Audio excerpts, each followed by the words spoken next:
Hi, everybody. Welcome to Friday's Focus on Finances. My name is Jamie Fleming, and today we're going to take a look at some personal financial statistics to know from 2021 from an article that I recently read. And what I can tell you is that after 30 plus years of being in the financial industry and helping thousands of people along the way, I can say this with certainty. Financial stability is hard to achieve without some intention and a lot of effort. It can be a source of stress, fear, and worry for many Americans. So I was contemplating what personal financial statistics tell us about the state of affairs now that 2021 is behind us. One thing we do know is that we all need a better handle of our money management, how to do it, and what to expect. So let's dive in and get to know things a little bit better. Here's some personal financial statistics. The lack of financial literacy cost Americans $415 billion in 2020. The average credit card debt in America is about $6,270. Around 40% of Americans have less than $300 in savings. Around 40% of Americans have less than $300 in savings. And only 30% of Americans have any type of long-term financial plan.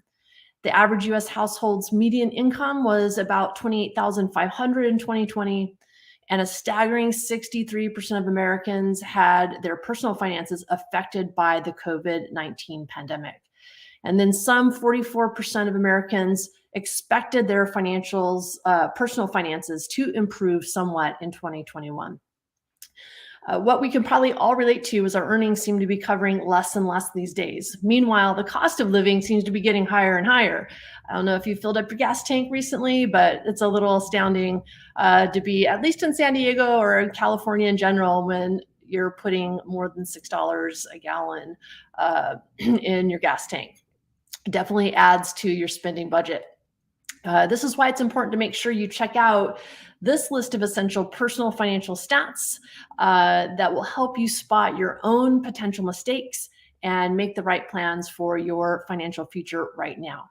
So let's take a look at some stats about financial literacy in the US. This always blows me away because we know financial literacy needs to be encouraged among the populace. So we're going to kick off by looking at some of the country's financial literacy stats, but you might want to buckle up because it's going to be a bumpy ride. Only 24% of millennials demonstrate basic financial literacy. And this comes from the National Endowment for Financial Education. This is a pretty sobering statistic when you think about it. Less than a quarter of millennials have a basic understanding of finances and the need to save and budget. This could be because of the rise in technology, believe it or not. Millennial personal financial tools and options are more widespread than ever before, but it seems that a lot of millennials aren't equipped to make the most of these, even though they're available. This is causing them to overlook the important aspects of their personal finances. The next is financial literacy cost Americans, as I said, over $415 billion in 2020. And this comes from the National Financial Educators Council. The lack of money management knowledge may cost you your financial health. According to the NFEC study, the average US citizen lost about $1,634 in 2020 because of insufficient personal financial understanding. And that's huge. Even more concerning is the fact that the data represents an increase from 2018 and 2019 surveys when Americans lost over $1,200 each of those years on average. We know that less than half of US states require students to take a course on personal finance. This always blows me away. This comes from the Council for Economic Education. We deal with money and make financial decisions every single day, yet we leave our childhood and adolescent years with very little knowledge about mortgages, student loan debt, and responsible credit card usage. Just 21 US states require high school students to take one course in personal finance. And while this represents less than a half of the country, this is actually up 4 states since 2018. So I can only hope that the tendency will continue to increase and requiring more students in their school years to take more than one, but hopefully at least one basic personal financial course. Let's look at some US debt statistics. I know everyone hates to do this, but if we don't look at the problem, it's hard to solve the problem. Debt stats and facts reflect the financial literacy issues and economic struggles US citizens face. So let's look at these in a little bit more detail. First, over 40% of student loan borrowers aren't making payments. This is from the Wall Street Journal. We know that some of these payments have been deferred because of the pandemic, but because of some of these deferrals, people are now overspending. And when it comes time to make those payments again, a lot of people aren't going to be able to afford this. More Americans have a degree level education than ever before as well. That should be a good thing, right? However, it has also led to a significant rise in student loan debt. The stat mentioned shows the issues with that. It's important for US citizens to come out of their education, get into a successful career, and make sure they're financially stable. However, that's hard to achieve when you have student loans looming. But that's far from the country's most common debt problem. The average credit card debt in America stands at $6,270. Credit card debt is one of the biggest financial problems that households face in the modern world. According to estimates, 45.4% of families carry some sort of credit card debt. And I'm not talking about the credit card users where you put regular spending, regular bills on your card to have that done automatically and pay the balance off every month. This is talking about families that carry balances over and over. And honestly, I see this more and more. A lot of families use credit cards as an important safety net. And this is something to be aware of and careful of, because if you cannot afford to pay it off just 1 month, now you're going to be paying high interest rates, and that cost is going to grow even more. So this can become a problem for those with a lack of financial literacy who don't fully understand the ramifications of credit card debt and interest, as I said, that accumulates on this debt. Here are some statistics about saving money in the US. Saving money is one of the most important aspects of the world of personal finance. And here are some pretty sobering statistics on saving money to highlight the importance. On average, US adults had about $65,900 in their personal savings in 2020. This figure represents a 10% rise from the $59,737 median savings reported in 2019. It does exclude retirement funds like 401ks and IRAs. So this is the average amount people have saved for emergency situations and long-term goals. But keep in mind, we talked about averages last Friday's Focus on Finances, and how the average number can be actually pretty skewed because of the gap in wealth in the United States, and the higher, wealthier households kind of skew that number, when there are, in fact, a lot more families that don't have anywhere near that in their savings.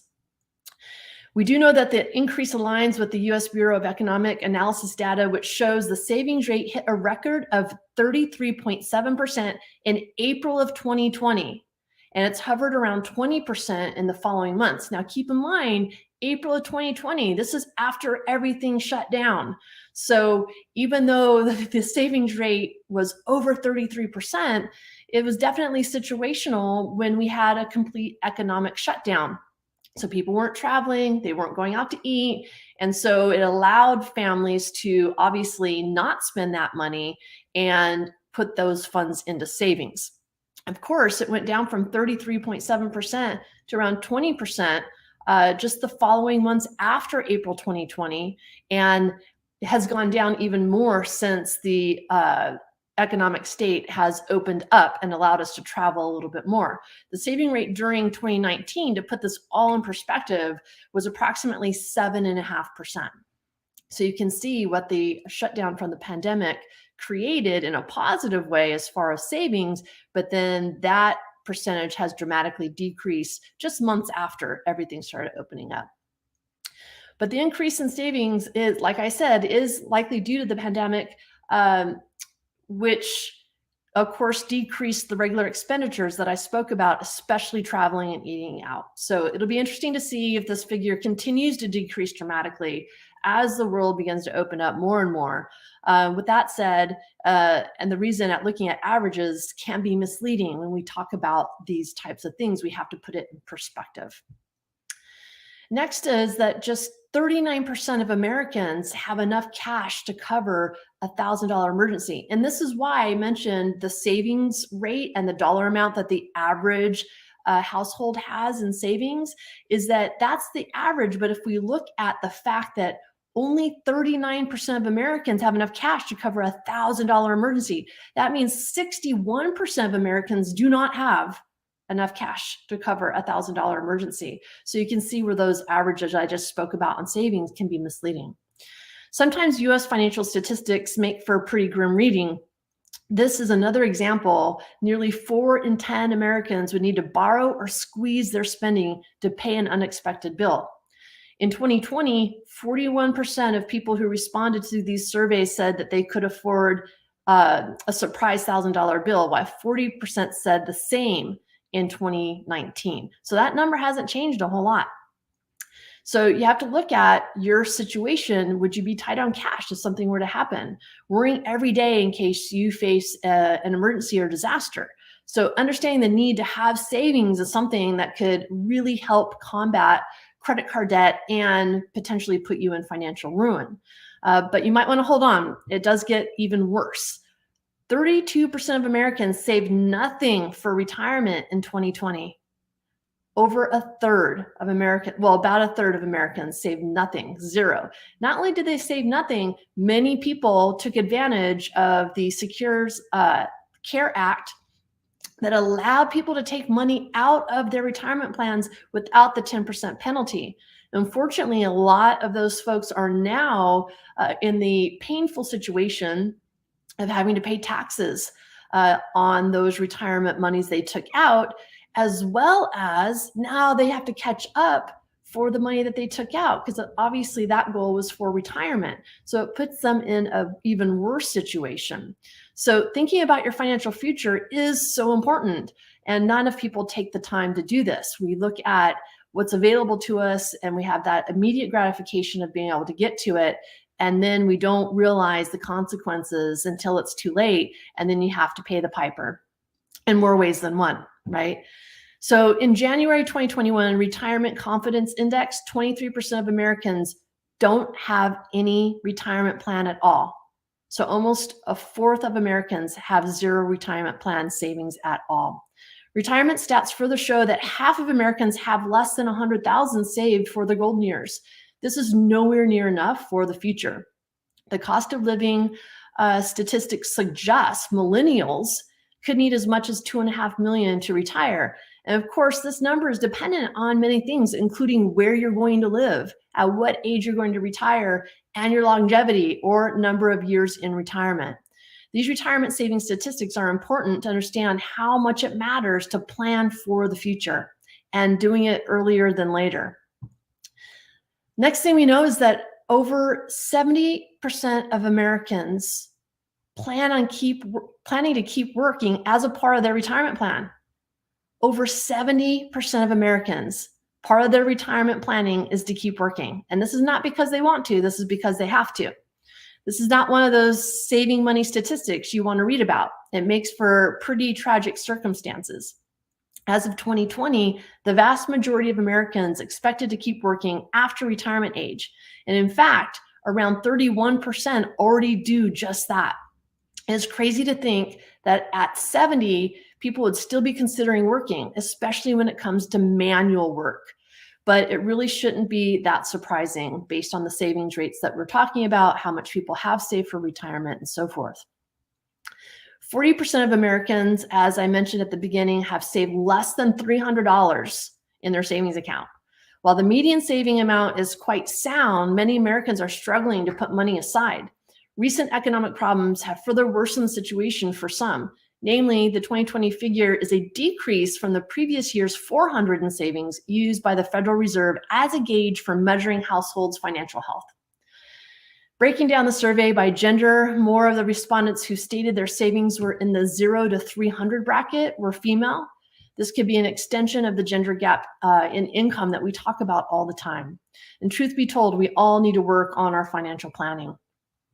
Financial planning and personal budgeting statistics. It's imperative for Americans to understand the importance of planning and budgeting.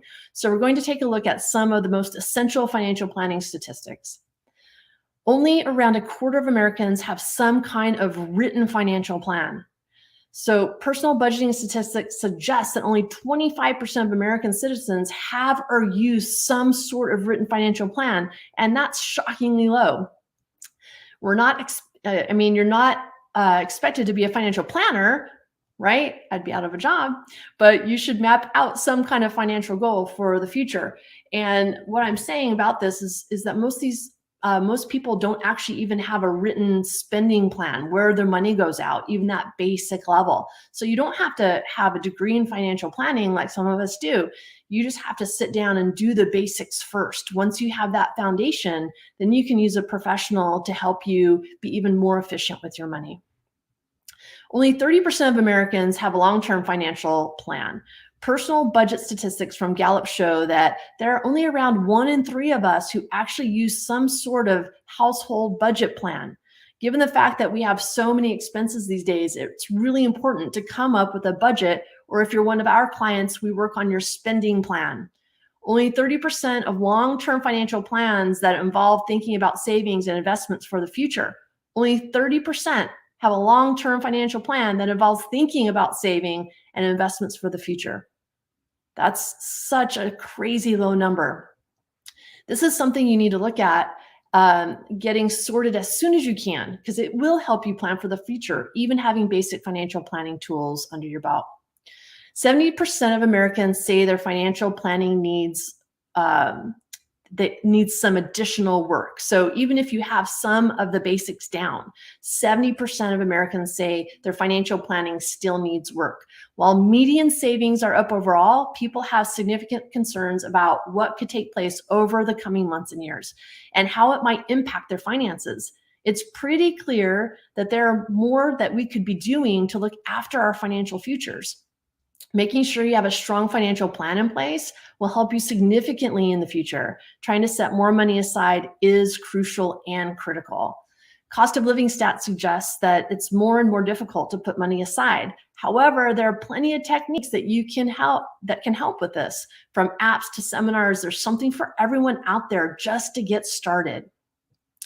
Over half of Americans use budgeting tools. Budgeting spreadsheet templates and tools can make budgeting more organized and streamlined. Many applications also offer a way to make this task easier by connecting your bank account and credit cards to an associated budget. According to the US financial statistics, most people actually use Excel and other similar spreadsheet tools. I'm an Excel user myself. So you don't have to have anything fancy, but you do have to have something. Next in this list of preferences are the dedicated apps that you can have on even your iPhone. Some also rely on, of course, their financial planner and or advice from family members, but be careful with that one.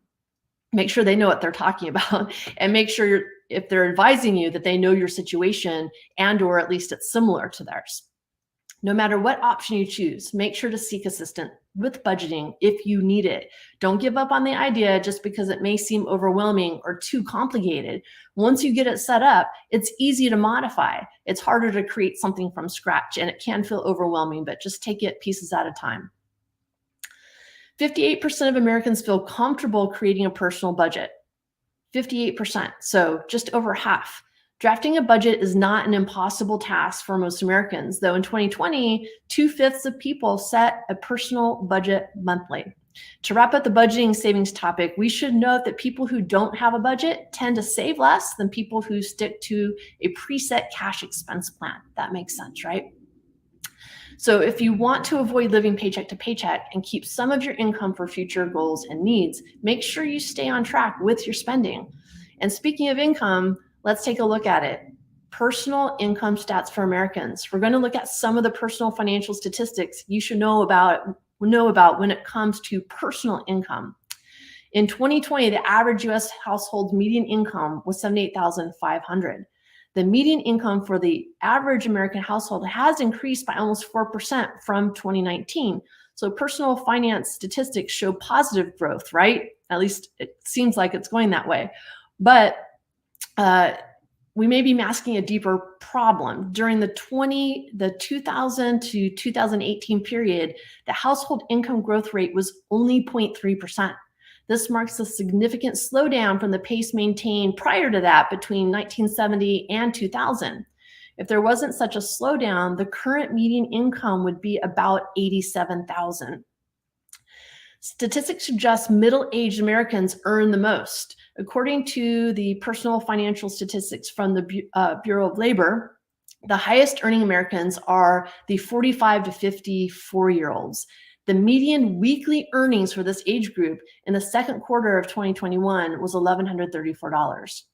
Teenagers and people in their early 20s made around half that figure, about $619 per week. So no surprises here that younger people usually have lower paying jobs, right? Getting started into the workforce. And then of course, COVID-19 had a huge impact on personal finances. The coronavirus outbreak has taken the world by storm, and the widespread health crisis had led to economic problems for countries and individuals all around the world. So let's see some of the statistics the pandemic and how it's affected American personal finances. 63% had their personal finances affected by the pandemic in one way or another. And this figure probably isn't surprising considering the situation, yet that's a huge percentage of people experience the negative consequences of the pandemic. More specifically, American personal financial statistics show 55% of people had to go into their savings during this time. Also, the number of US citizens living paycheck to paycheck had increased, up to 37.5% compared to 33% in December of 2019. Almost half of Americans have missed one or more rent or mortgage payments since the COVID-19 outbreak. What's more, 25% of the people surveyed missed more than one payment. Younger generations were hit the hardest, and they showed missing multiple payments. And this, of course, leads to debt accumulation, which is unfortunate given the circumstances were already dire. 16% of Americans say they have more debt than before the pandemic. Among all types of arrears, credit card debt mounted up the most, with about 17% of people reporting an increase. Apparently, also, the debt increase figures don't vary significantly by income, which is so interesting. This means that no matter how much people were making, they all struggled to adjust to the changing backdrop and remain financially stable. Yet there is a tendency of more people with higher earnings to pay down their debt faster. Amid the unstable economy and persisting health threat, saving money has naturally become a higher priority than paying down debt for most people. Some 52% of people surveyed said that they were more likely to boost their emergency fund than covering their credit card obligation. And at the beginning of 2020, this figure was 45%. So it went from 45% to 52% to bulk up the emergency reserves. And that makes sense in some ways, right? Because most people were caught off guard by not having an emergency reserve fund. And if they lost their jobs and they had nothing to lean on, they had to lean on their credit card debt, which is, of course, is unfortunate. And 30% of Americans reported decreased income due to the pandemic. So surprisingly, 12% of the people who responded said their incomes had increased, actually. And sticking to the tendency outlined as we just spoke, 48% of those who reported an increase in earnings have put the extra money in emergency savings funds. So they took advantage of that increase. Yet the bigger picture is still rather grim, as we'll talk about in the next set of statistics. About 35% of people said their emergency savings was lower. The pandemic and its economic fallout have provided a stark reminder of the importance of building an emergency fund to help keep your health, your financial health, when the unexpected happens. And sometimes people get frustrated putting monies away in a savings account for emergency reserves because it's not earning any money for them. But there is a time and place for this, and you have to have those 3 months, as typically recommended on average, 3 months of expenses in emergency reserves, more if you're a business owner. So my business owners usually carry 6 to 12 months of emergency reserves. And why? The pandemic showed why that was important. And the clients that had those emergency reserves were able to survive that time and figure out a new way to do things. Unfortunately, only 16% of the people who respond to the survey said that they are very comfortable with their emergency reserves, only 16%. Households earning less than $30,000 a year felt the most uncomfortable with their savings situation, and not surprisingly. Yet 21% of the people who responded said that they had no emergency funds at all. This is the lowest in the 10-year history, as given by a Bankrate poll, the survey that we're talking about. And once again, it shows the change in people's priorities. So again, this is the lowest in the 10-year history that this poll has been taken. 44% of people are expected their finances to improve in 2021 after things started opening up. And so we can finish out the personal financial statistics section on an upbeat note, right? That there's actually optimism when it comes to people's income. Younger millennials are most optimistic about their financial future and their situation, with the slim majority of them, 53%, anticipating an improvement. On the other end of the spectrum are those age 66 and plus. Just 28% of them said they expect a personal financial boost. This isn't necessarily uncommon because a good majority of those folks 66 and over are in their retirement years and hopefully had someone advising them well, so that when we had the downturn of the market, at least temporarily, that it didn't affect their income, but certainly they weren't expecting a boost in income. So, after the successful COVID-19 vaccine rollout, many things gradually opened up, but we're definitely a far cry from what normal used to look like. Optimism is good for your mental state, but isn't enough to keep your finances afloat. You need to be responsible with your spending and get prepared for emergencies. So we're going to close out Friday's Focus on Finance. Just taking a little breath. You can breathe now after all the statistics. It's pretty clear that there are a lot of financial concerns for the average US citizen nowadays. It seems to be becoming more and more difficult to make ends meet.